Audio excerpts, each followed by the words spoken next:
been playing the piano since I was 4 years old. My mom and my aunt taught me at home, and I don't remember how I learned, really. But by the time I was 7, I could read, memorize, play music.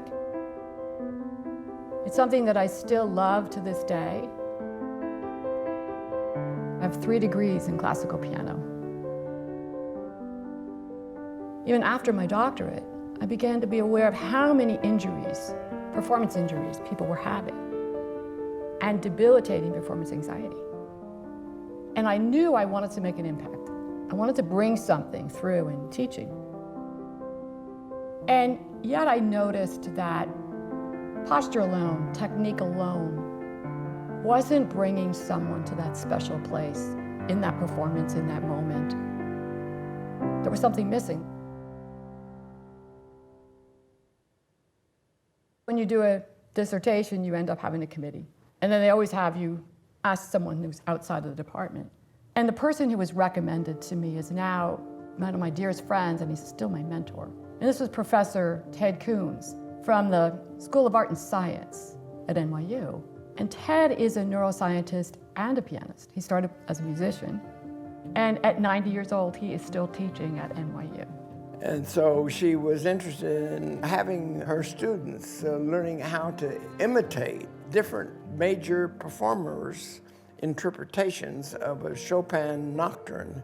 So one of the things Kathleen wanted to do is to give them not only auditory feedback on what their performances were doing in terms of correctly imitating, but also some visual cues, helping them to realize what the elements were they wanted to imitate, and then giving them feedback on the success with which they were doing this. If I had data taken from a MIDI piano, I could look at this score that was a piano roll notation. It's a picture of the sound in time, because the note bars were in color, and you could see when something sped up and it slowed down. And so I was able to teach students what they were hearing so they could replicate. A professor down in the University of Alabama in Birmingham was beginning to conduct a study on 2 pianists who had focal hand dystonia. And so we flew down there, and she got the first exposures to biofeedback used to correct performance problems. The study didn't get funded. However, the protocol of what they were going to do, it worked. But something inside of me knew, hey, if we don't correct the compensations that the body's making, it's not sustainable.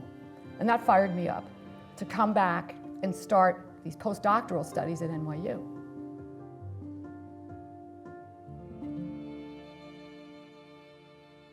So I decided to also begin investigating through the HeartMath Institute techniques that were effective in the moment. And I met with Roland McCratty, and we actually designed this together. We had to make sure it was done right. Our mission here at HeartMath is awakening the heart of humanity.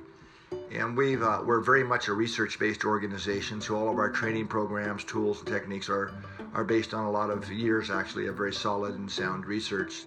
Where we really focus helping people better self-regulate and become more aware of and then self-regulate is becoming more aware of our emotions and how to really choose our emotional diet. When you go to the doctor's office and they put electrodes across your chest, it's called the electrocardiogram because we are measuring electricity. And with today's instrumentation, we can measure the heart's magnetic field about 3 feet away from the body. Now, using the same instrumentation, you can measure a brainwave about 1 inch. But using very similar techniques that you would use to decode the information riding on the magnetic waves from our cell phone, we can use those same processes and techniques and do the same thing with the heart's magnetic field. We can tell with around 70% accuracy or so somebody's emotional state just by looking at the information produced in the rhythms of their heartbeats. As this research came together, I first began my inquiry with members of the North State Symphony, because I knew I wanted to do something with a group of musicians. I decided upon a string quartet, and at that point, I needed to find 4 string players. Elizabeth Quivy from the North State Symphony was great. She put out a call. But I had also gotten to know a young man here in Reading, Michael Eby, who is a wonderful violinist. And he became intrigued. I have been playing music now for 25 years. My mother actually is a violin teacher, and it was inevitable for me to become involved. I think anybody that actually cares and takes pride in what they do will suffer from performance anxiety at some point. I first heard about the project from Kathleen. It was very exciting to me to try to find better ways to manage performance anxiety. And she, of course, needed a violinist, and how can I say no? As the first day of this research began, we all gathered. The musicians had time to warm up. So they warmed up. They were playing Pachelbel Canon in D. And we also played a Mozart Divertimenti. But these were things they were familiar with. They didn't really go and meet as a quartet and have a rehearsal. Everybody came in the room, the audience was there, they played. Everyone showed up and played, but we probably didn't connect as well as we could have with the audience and with each other. And right after that piece was done, that was our baseline, we call it, then I introduced my posture protocol and I said, okay, this is what you have to do. And musicians get really excited when I bring up posture. For me, it was like bringing the instrument forward rather than out to the side and figuring out how to use like the front head of my deltoid rather than anything else that's possible that we as a group were thinking a little bit too hard about it. Because when you learn something that's unfamiliar, there's always some overanalysis that happens, and in performance, overanalysis can be death. And then they went home and they worked with specific exercises, and we ran the next study. And then we asked everybody, what was your feeling about it? The 10-minute part was just, I wasn't feeling, I was trying to go to sleep. I was like falling asleep.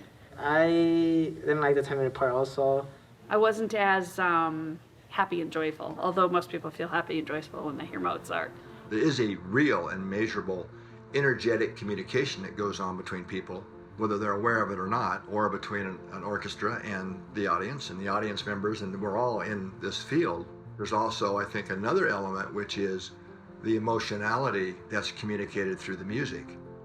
You can use the word intention as a synonym for it would be goal. And that's a little tricky, because first you have to have the goal defined, and you have to have it shared. Now I introduce the HeartMath protocol, and it's what we call a heart lock-in. We lose a lot of our personal energy through the emotional system.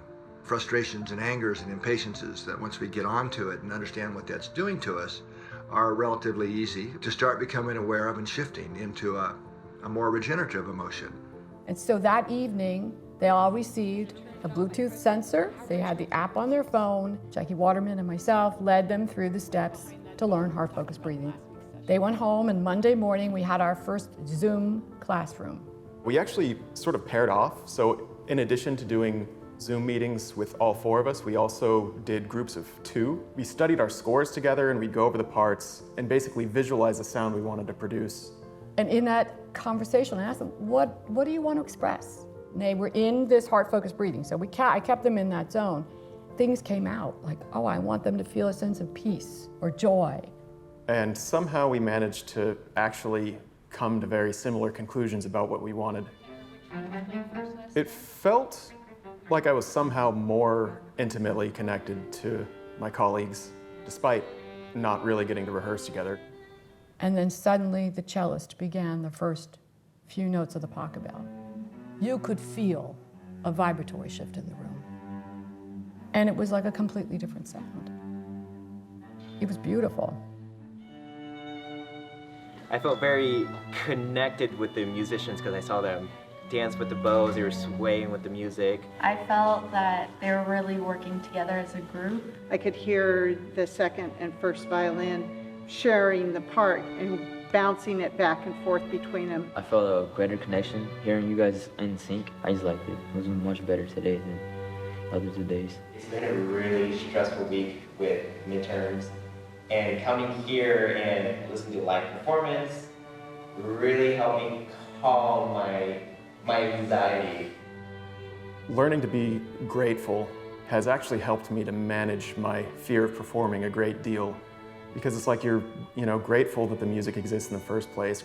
Then the gratitude sort of replaces the fear in a way. It's like, what is there to be afraid of when you're grateful for the opportunity to be heard.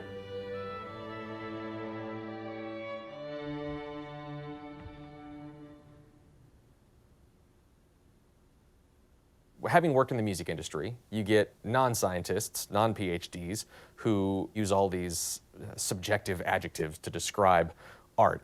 It has vibe, it has soul. You know, we have these experiential things where I felt something, this thing moves me.